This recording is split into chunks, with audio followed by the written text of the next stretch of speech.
Learn the most empowering hiring techniques. Land the most desirable talent. Launch your company towards massive success. This is the Higher Power Radio Show with your host, Rick Girard.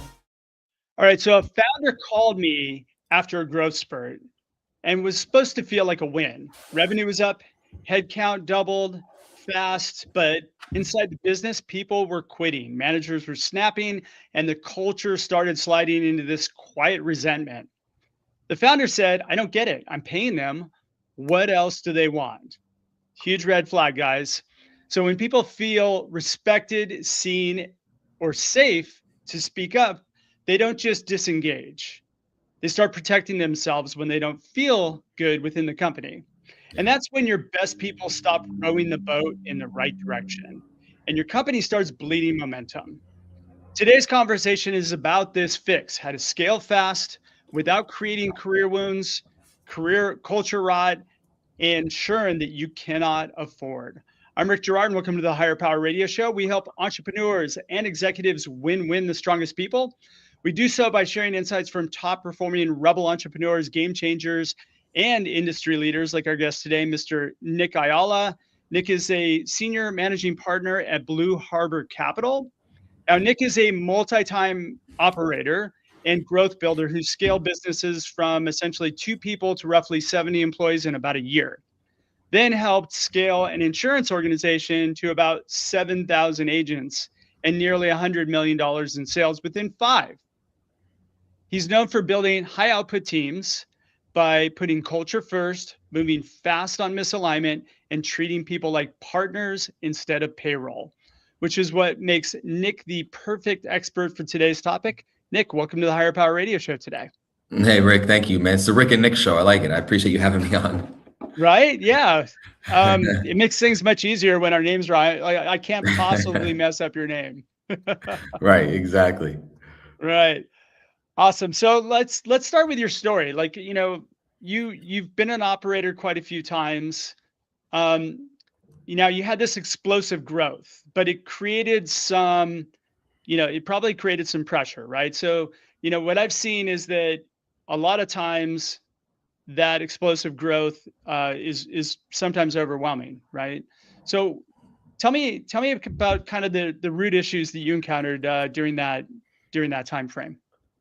Yeah, I mean, look, when you grow fast at all, there's always growing pains no matter what. I think we all want to grow fast, but if your structure isn't proper in the business or with employees, like we're talking about more today, things can unravel quick and you can see gaps and holes much faster. For us, our structure was very well in multiple companies that I've had that have grown very quickly.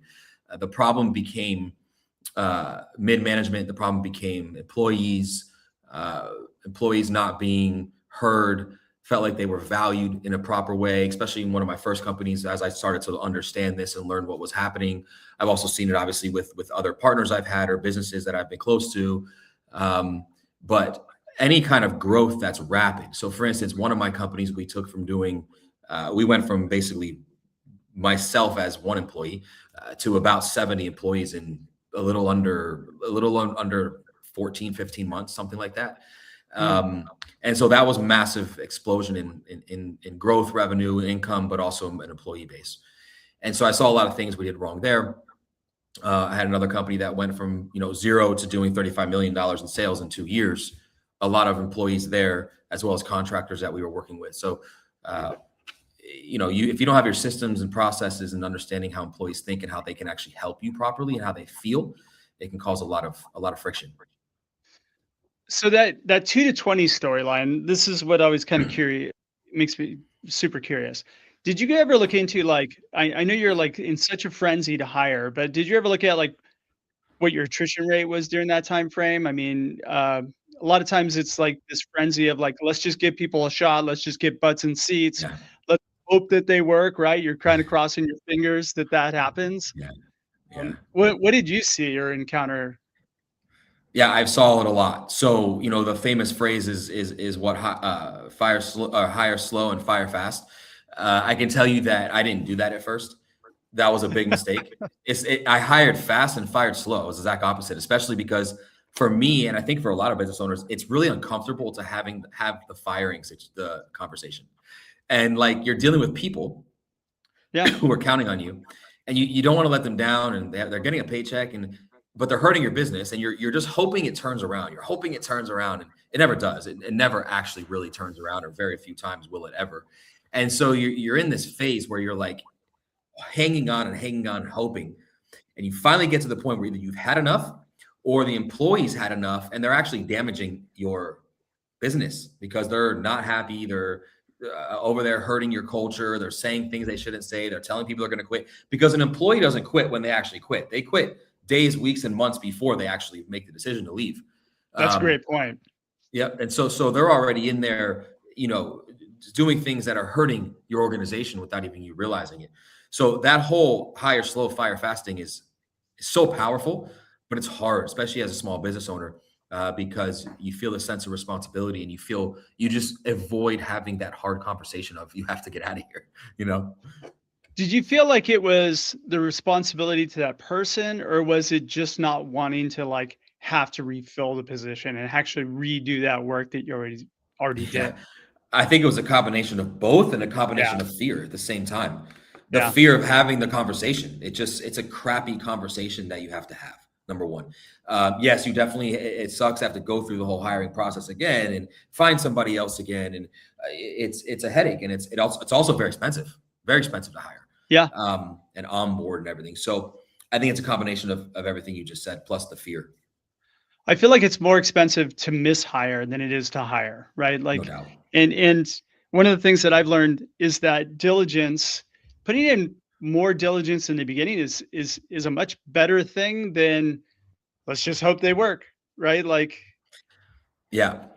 So I've learned to strategically, when I'm hiring, ask people better questions about themselves. Obviously, being careful of laws in that initial interview or those interviews, but and looking for body language, because people can fake interviews. So I like to do, the way I hire now, Rick, is I like to do a video first. So if you're applying for a job, I want you to record a video. It's my first filter, because 90% of people aren't going to record a video. We basically give them steps of, hey, record this about yourself, answer these questions about the company, whatever. 90% of people won't even do it. So I just eliminated 90%. Now I'm working with 10%. So now I get to see the person. And so when I see the person, now I can say, okay, I want to have an interview, or let's move to the next step with this person. Now they're going to fake that interview, because we all fake interviews. That's super normal, right? And we always look good on the first interview. And then I always like to have 1 or 2 follow-up interviews. I want to see their posture and what they're talking about and how they're reacting to questions. And I'm going to put them on the spot. And I don't care what they're saying. I'm watching how they react, because that's the biggest thing. All right. Okay. I'm going to dig into this a little bit deeper, but let me. So you're listening to the Higher Power Radio Show. For our podcast listeners, we're going to take a quick educational moment from our sponsors. All right, in case you're just joining us, I'm digging in deeper with Nick Ayala. He's the Senior Managing Director of Blue Harbor Capital. And actually, I'm loving that we're digging into this, because we're starting to get into the problem. So we're talking about, like, really how to avoid these, hire fast, fire slow scenarios, because I think we've all done them. And, for me personally, I believe that I just didn't want to fill the role when I kept somebody too long. I didn't want to go through that whole, I got to find somebody else. And maybe it's a bit of laziness. I don't know. But this is good, because we're actually starting to dig into what you do from a interview standpoint, right? Because so let's break this down. So you've got a process that you use now, which is you're doing video interview and recording. So talk to me a little bit about that, and let's unpack that a little bit. Yeah. So if someone applies to a job, we put something out there and they apply, the first thing they're going to get is an email from us, communication from us of some sort, asking them to film a video answering X amount of questions that we have already internally that we're going to send them. A little bit about themselves, obviously, about our company and what they've seen, just about 15 questions. And why we do that is because we got tired of just interviewing so many people at one point, that I was like, we have to create a filter. And so that filter was, there's nothing illegal about saying, hey, do the interview and let us watch you. Now, when I watch you, obviously I'm an employer and a person, I'm going to judge you. That's what we're doing. We're judging to see if you're a good fit for the company. But if 100 people apply, Rick, to a job, only 10 of them are going to actually record the video. So let me ask you a question, because this is like, I don't know if you've thought about this, but how many people, like which people do you think are actually doing it? Like, and who are you screening out? So generally speaking, it's the people that are serious, not just the people that are either trying to get a job or don't really care about it. They just want a paycheck. What we're actually getting are people that are serious about their career, serious about their life, because they're taking the time to do something that nobody wants to do. In a job and in life, we always have to do things we don't want to do. That's called life. That's called work. Yeah. So now we're getting the people that are like, I'm willing to get uncomfortable, because no one likes to be on camera, and do something I don't want to do to possibly get what I'm looking for. So we're now getting already a much higher rate of the right people that we're looking for. Okay, I might challenge you on that, and I'll tell you why. So as a headhunter, like I've had companies that have had these video things. What I've learned is that high performers duck out of it, especially if they're already in a job. And the reason why they do is because they don't know anything about your company. They might have caught the interest. Like there's might have been something there that they were like, oh, this is really cool. I might want to look into this. But passive candidates don't ever jump through those video filter hoops. So I have an argument, and I could be wrong, right? Just from what I've learned as a headhunter, whenever I've actually said, okay, here's their hiring process. You need to do a video recording with these, some of them are like 3 or 4 video questions, right? And they just peace out. And the other thing is that I've learned that people who are like engineers or accountants, or like kind of like a little bit more on the introverted side of things, they don't do well with those. And so they get super frustrated. And, I feel like, and you can prove me wrong, but I feel like you're probably getting the best of the mediocre that are making it through. So Possibly. Yeah, no, I understand what you're saying. Yeah. But there's 2 sides to it. So if I'm going to a very, very high level position, we're doing a different process. Like we're not, so because we're only probably talking to 4 or 5 people. When we're going to a mid-level position, lower level position, we are doing this, and we are finding the right people, because if it's an accountant or if it's something like that, I want them to be uncomfortable. Their job is on the screen, but I am going to, in my position or in my team's position, make them uncomfortable in many times throughout the day or throughout their work week, because that's going to be the job. So my bigger thing is not judging them on how they're responding, but actually if they're doing it. Because if they're not doing it, that means when I need them to do something that's going to make them uncomfortable, they're going to shy away from it. And that means I'm going to have to either push them harder, or they're just not going to do it. And that's a problem for me. Yeah. So that's how I look at it. No, I get it.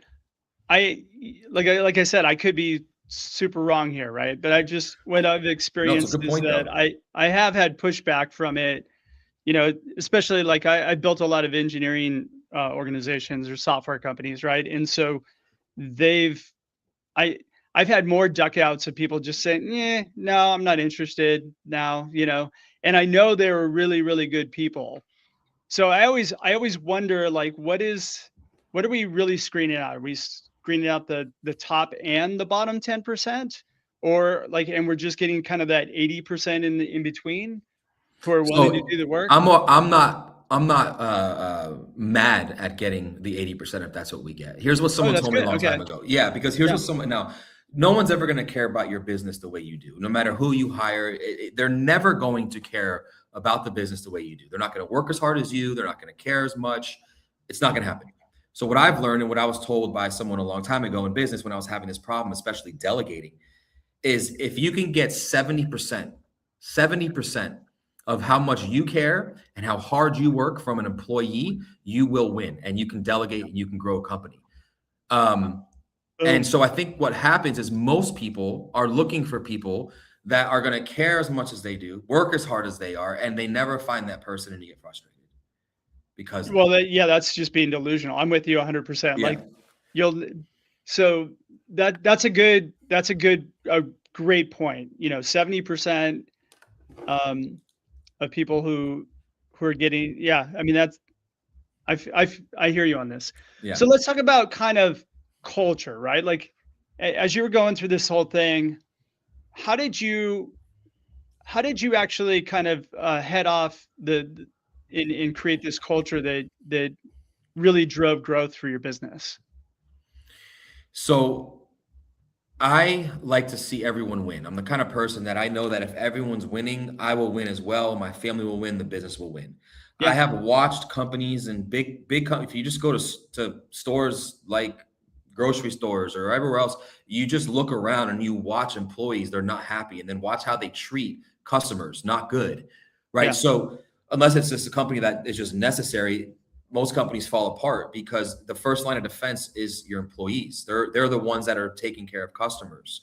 So I've always taken the adage of the customers are not number one. The customers are not most important. The employees are most important. The customers comes after that. Because if the employees feel like they're valued, if employees come to work happy and they feel good about their life and their job and where they are, and they feel like they're making a difference in the company, they're going to pass that along to the customers, which in turn will create more customers or customer satisfaction or more revenue. So for me, it always starts with the employees and it gets to the customers.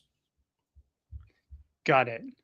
And I think one of the things that you said when we first talked, and this kind of resonated with me, is that you always try to express gratitude and respect toward everyone. Yeah. So because that filters down, right? Yeah. Yeah. I mean, look, there's statistics out there, and it's just known that most people will stay in a job even though they can go get paid a little bit more somewhere else because they're happy in their job. They feel like they're making a difference. They feel like they're valued.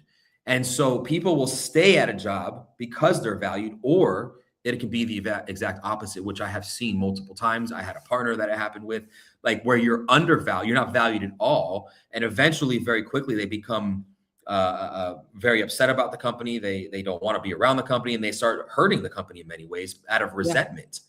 Yeah. So treating people properly, learning about themselves, learning about them, learning about their families once they're in your organization, learning about their interests, what they like, treating them just like a human being is, I think, where so many of us as business owners go wrong, because we're so wrapped up in the day-to-day. We're so wrapped up in how do we drive more revenue? How do we get more customers? How do we grow the business? That we forget the people that are helping us are human beings. They're not AI agents that just work, they're real people. And so it's a hard thing to do. And you see certain companies that have great culture, and it's because those employees, those people in the company feel valued. They feel like what they do actually makes a difference. And that's huge. You so hit the nail on the head there. Like as a recruiter, if a company had a strong culture, there's no way I could pry good people out of the company. Yeah. But it always comes from the CEO down, right? But if they didn't feel like they had a voice, or they were listened to, or like they even had, the big thing for me was whether or not they had room to grow in their career. If they didn't know that they had a path ahead of them, it was easy for me to recruit them and put them into another company that could provide them a path, right? Right. Because we lean too much on the money, like the story that I told in the very beginning. Well, I'm paying them really well, they should be super happy. No, that's just a small component of what keeps somebody there. Absolutely. All right. So you talked about kind of human due diligence. Let's talk about the conversation rhythm that you run. You have kind of a process that you run through with your employees to make them feel valued. Yeah. So what we do, once they're in, and especially once they're in the company, I have an open door policy. Like I'm not this guy that closes his door and leave me alone. Like I want to be on the front lines. I want to know, I don't want to be involved. I want to know what's happening so I can help support the people that are making the difference. Right. So, I like to bring people in on a regular basis, especially if they're new. I like to ask them about themselves, what their interests are, what they do for fun, about their family. Do they have kids? What do their kids do? What's their spouse do? If they have a spouse, what are they into? I just want to generally learn about them, because if I do that, It does a lot of things, right? It shows that I'm a human being and not just a figure. That's a big deal. It shows that I actually care, which is a big deal. I'm also gathering a boatload of information. I'm gathering information that I can use strategically to help me or help my other managers or whoever else get what we need out of that individual, or put that person in the right seat, in the right position. Because so many times we hire and other people hire, when we hire someone wonderful, but we put them in the wrong position for them. And so they don't shine, they don't feel valuable, and then they end up leaving, but they were actually probably a really good hire. So this sitting them down and actually spending some quality time. When I say quality time, 20 minutes, 30 minutes, it doesn't have to be hours. That's not what we're asking. Spending some quality time, making sure that people have coffee in the morning. That's a big one. Buying them lunch once a month, once a week. That's a huge one. That's one of the ones that I've noticed the most. When you buy lunch for your staff, they are over the moon.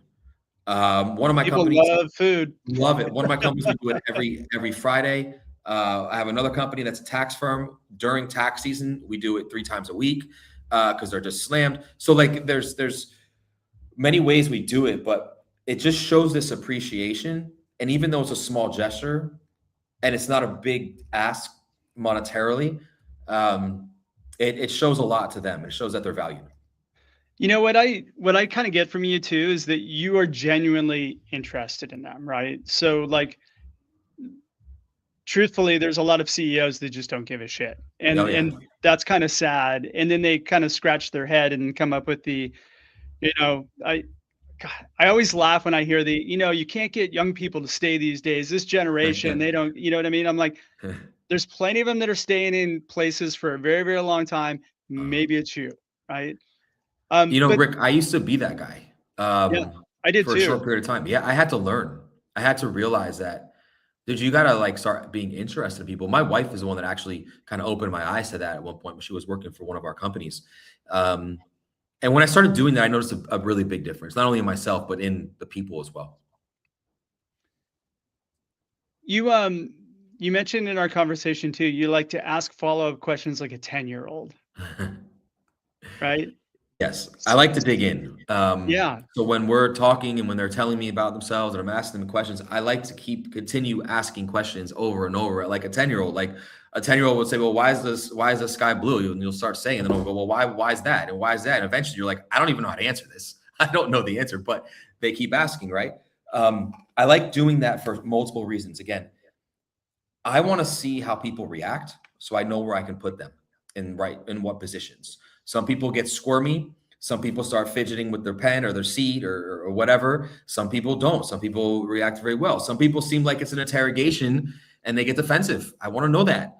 I want to know all of it. So it gives me information, but it also makes them feel good because people love to talk about themselves. We all do. That's human nature. So while I'm doing that and I'm listening, they feel good because they feel like they're being heard. And you don't know, at home, they might not be heard at all.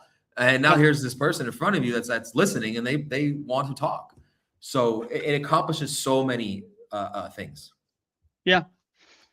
I found that, again, in my recruiting career, what made me successful was the fact that all I did was talk to people, like get people talking and listen, ask them what's happening in their current role that has them open to hearing about something potentially stronger, right? Yeah. And open that door because nobody else listens to it. You're right. Nobody else listens to them.